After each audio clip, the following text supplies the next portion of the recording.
Deka Sport. Halo guys, udah lama nggak ketemu dengan saya Dedi di Deka Sport, Sport for your hobby. Ya, mungkin hampir 1,5 tahun saya vakum. Ada dua alasan. Yang pertama memang saya ada kegiatan yang menyita waktu saya, sangat menyita waktu saya termasuk weekend, sehingga saya nggak bisa concern di YouTube. Dan alhamdulillah itu udah selesai, jadi kita bisa lanjutin lagi. Ya, mungkin sekitar Februari 2024 lalu udah selesai sebenarnya activity itu. Tapi saya punya alasan kedua kenapa masih tidak melanjutkan YouTube-nya alias vakum, karena cedera. Ya, cedera, videonya ada di sini nih waktu cedera. Ya, jadi lutut saya dislokasi seperti itu ya, jatuh saat pertandingan 8 besar Porsche, pertandingan turnamen badminton. Padahal udah 8 besar ya, sayang banget lawannya bapak-bapak pula, harusnya bisa menang. Nah, sekarang belum pulih 100% tapi udah bisa main dengan alat bantu ini ya. Jadi deker yang ada besinya di kanan kiri ini untuk mencegah gerakan ke samping atau torsion, melintir. Jadi ngamanin lah, ngingetin saya untuk ingat kamu punya cedera, jadi jangan lakukan itu. Oke, ini yang saya pakai sekarang, jadi masih bisa main. Kalau dulu saya mainnya jelek, sekarang lebih jelek lagi. Tapi nggak apa-apa, kalian kan nggak nonton saya main, tapi mau lihat bagaimana saya nge-review atau menilai sebuah raket. Nah, di video ini saya nggak bahas satu buah raket, tapi kita mau lihat sebenarnya ada perubahan apa selama 1,5 tahun saya vakum itu di brand-brand raket. Ada seri baru apa sih yang perlu kita review? Oke, kita mulai dengan Yonex tentunya.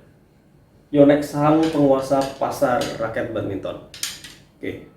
Sebenarnya nggak ada perubahan yang signifikan. Di kelas premiumnya pun hanya ada new color aja, perubahan warna di Astrok 88D Pro, 88S Pro, dan seri-seri yang lain.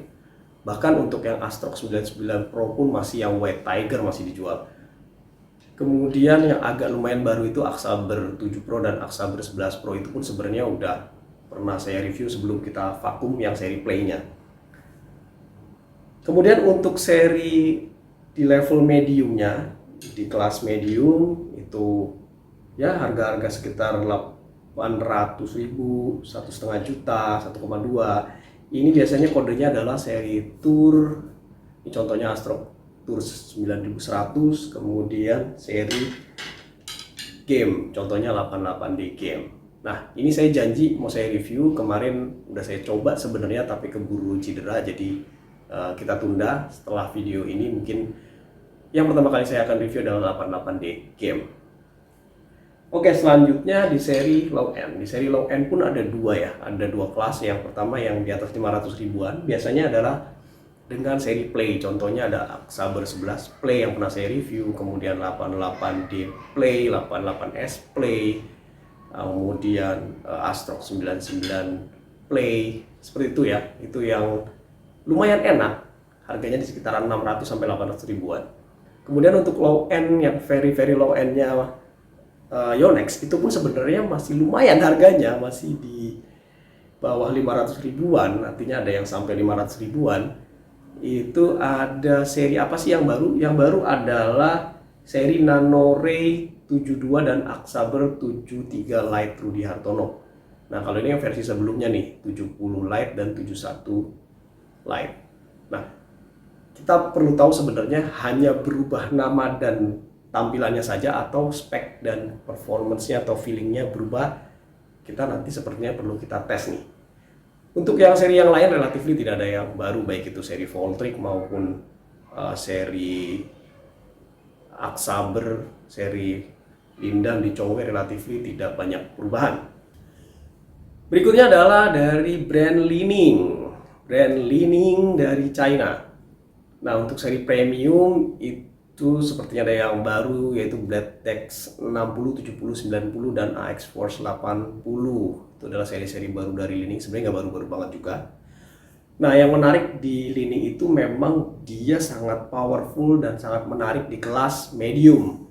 Dimana di kelas medium yang baru ini ada Li-Ning Ignite 8 dan Super Light Max 10. Ini satu pasang ya. Jadi kalau sebelumnya saya pernah review Li-Ning Ignite 7 dan Super Light Max 9, itu dua raket enak, recommended. Dimana Ignite 7 itu untuk speed dan enak banget. Saya pemain power aja, nyaman pakai Ignite 7. Kemudian Superlight Max 9 itu untuk lebih ke all around, itu juga raket enak. Kemudian sisanya sih relatively masih sama ya, masih turbo charging Z, 3D caliber X, cleaning SS88, SS100, masih relatively sama. Kemudian untuk level low end juga masih sama, raket fenomenal SS2020 masih ada, kemudian seri turbo juga masih ada, turbo X80, 90, kemudian ada SS900, dan Winlight 700, 800, 900 juga masih eksis. Mungkin yang agak baru ini adalah Li-Ning Combat ZX, itu juga kayaknya boleh juga untuk direview ya. Selanjutnya kita ke brand berikutnya, yaitu brand lokal Indonesia. Nah ini dia, Fly Power. Nah ini adalah contoh yang paling legend, Tornado 800. Kita bahas di seri premiumnya, itu ada Argapura atau Agrippina series. Ini yang paling baru, dan ini menurut saya marketing strategi yang harus terus dipraktekkan oleh Fly Power, di mana meyakinkan ke customernya bahwa kamu tuh worth loh beli raket yang harganya di atas 1 juta karena ini dipakai oleh atlet pro, kayak contohnya Agrippina. Nah jadi strategi itu harusnya bisa diimplementasikan juga di seri yang lain seperti Thunderbolt, El Nino 99, sama Smash Gledek. Selanjutnya di level medium masih dikuasai oleh Tornado 800, 900, tambah Thunderstorm dan juga Cakra. Sementara untuk di low end ini seri-serinya masih yang lama-lama sih sebenarnya, yang nama-nama daerah, Ternate, Tidore, Mahakam, kemudian ada Kaligelis, Elang, Gerhana, Komodo, dan yang menarik adalah Rio Gold yang harganya jadi lebih murah sekarang ya, Rio Gold. Selanjutnya kita ke RS atau Rainforce Speed. RS ini menarik, RS ini dia main di level low end, memang very low end. Harganya di bawah 400 ribuan, itu rata-rata di 300 ribuan ya. Itu yang baru ada RS Estima. Kalau sebelumnya ISO Power, ini yang baru ada RS Estima 100, 300, 500, itu beda warna aja. Kemudian ada lagi ISO Smash 222 sampai 999. Numberingnya mirip dengan ISO Power. Kemudian di level medium juga tidak ada yang baru, masih sama, yaitu seri AV Flash, kemudian Metric Power 17 yang NG3, dan Micron Saber 17 NG3 juga. Untuk yang AV Flash itu yang ada lubang di sininya ya. Nah itulah RS yang main di level low end. Kemudian ada Victor, ini kebalikannya dari RS yang main di low end. Kalau Victor itu main di premium, harganya mahal-mahal banget.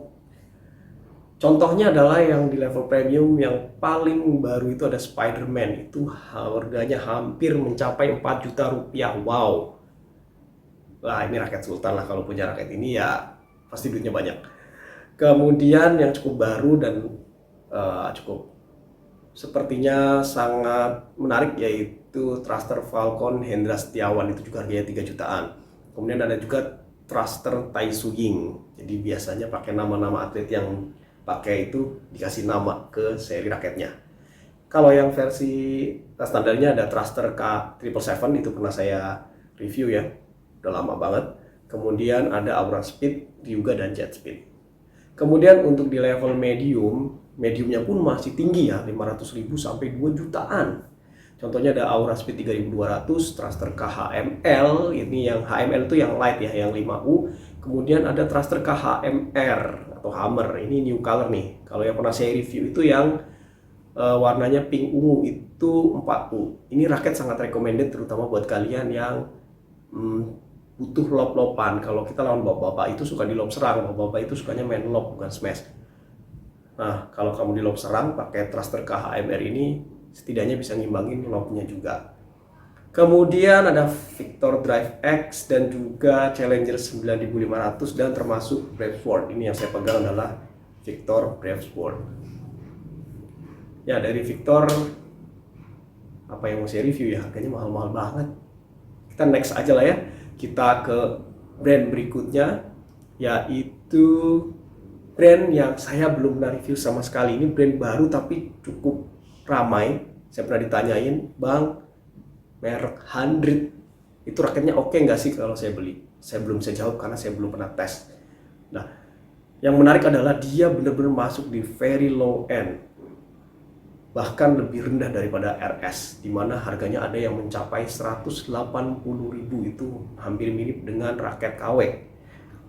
Serinya adalah PowerTech 1000, kemudian ada PowerTech 900 sampai 909, itu beda warna sih. Kemudian ada seri Rock dan juga Viper. Saya penasaran raket 180.000 atau 200 ribuan itu kayak apa ya feel-nya. Mungkin rasanya kita layak untuk kita coba. Tapi nggak cuma level low end, Handil juga ngeluarin seri medium up 800 sampai 1 jutaan. Ada Aerotech 800, kemudian ada juga Atomic X. Nah, menarik di 100 dia pakai 3 penamaan di satu serinya. Misalnya Aerotech 8000 Zoom. Zoom itu artinya 5U, dia yang seri ringan. Kemudian ada yang Control itu 4U dan dia slightly heavy atau mendekati balance point-nya itu even balance. Jadi memang untuk pemain kontrol. Dan terakhir adalah attack itu head heavy, dia di 298 sampai 300, artinya memang didesain untuk smash. Kemudian untuk di medium up yang masih di bawah 800 ribuan itu ada Aero Flash, ini juga sama, ada yang zoom, control sama attack. Nah, yang terakhir adalah mungkin yang akan saya bahas Haikua. Kalau Haikua jangan khawatir teman-teman, biasanya kalau ada seri baru saya akan dikasih dari Haikua untuk kita review, kita tes. Oke, jadi itu semua adalah raket-raket yang akan saya tes setelah kembali di dunia YouTube ini. Nah, mungkin kalau teman-teman ada rekomendasi raket lain yang perlu kita tes atau kita review di DK Sport ini, kalian bisa mention atau sebutkan di kolom komentar di bawah. Dan jangan lupa juga untuk subscribe channel DK Sport. Oke, semoga video ini bermanfaat. Jangan lupa ya di follow, terus di follow juga IG-nya supaya dapat update-update terbaru. Terima kasih udah nonton, semoga bermanfaat. See you. Dah.